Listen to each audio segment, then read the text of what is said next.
எல்லோருக்கும் வணக்கம். ஆத்திச்சூடியில் அடுத்த வரியோட உங்களை சந்திக்கிறதுல ரொம்ப மகிழ்ச்சி. முதல்ல ஒரு கேள்வி, வாழ்க்கையில் கடினமான ஒருத்தராக இருக்கணுமா இல்லை வளைஞ்சு நெளிஞ்சு நடக்கணுமா? இந்த கேள்விக்கான விடை தான் இந்த ஆத்திச்சூடியில் இருக்குது. ஆத்திச்சூடி ஞப்போல் வலை. ஞ அப்படிங்கிறது தமிழ் எழுத்துக்களில் ஒரு எழுத்து. இந்த எழுத்து வளைஞ்சு நெளிஞ்சு இருக்கும். இதை போல் வேறொரு எழுத்துக்கு வளைவு நெளிவு கிடையாது.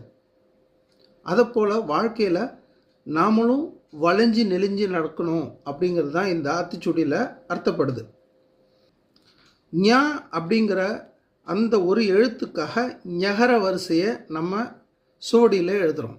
அதாவது ஞ ஒன்று தான் நம்ம பயன்படுத்துகிறது, மீதி ஞகர வரிசையில் இருக்கிற எந்த எழுத்தும் பயன்படுத்துறதில்லை. பயன்படுத்தாத எழுத்துக்களாக இருந்தாலும் தன் இனத்தோடு சேர்த்து அணைச்சிக்கிறது போல் நாம் மனிதர்களாகிய நம்ம மனித இனத்தில் நம்ம ஒத்து வாழணும், ஒன்றா சேர்ந்து வளைஞ்சு கொடுத்து வாழணும், அப்படியே கடினமான ஒருத்தராக இருந்துடக்கூடாது அப்படிங்கிறது தான் இந்த ஆத்திச்சூடியில் அர்த்தப்படுத்துறது. அதாவது உதாரணத்துக்கு, என்றைக்கும் இறுக்கமான ஒரு மனுஷனாக இருந்துடாத, சூழ்நிலையை புரிஞ்சுக்கோ. சில இடங்களில் சமாதானமாக போக வேண்டிய இடம் இருக்கும், சமாதானமாக போ.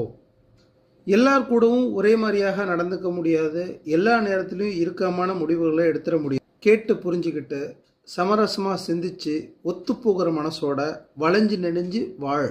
இதுதான் ஞப்போல் வலை அப்படிங்கிற இந்த ஆத்திச்சூடியோட அர்த்தமாக நம்ம எடுத்துக்க முடியும்.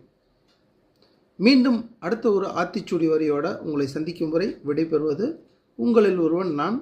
நன்றி, வணக்கம்.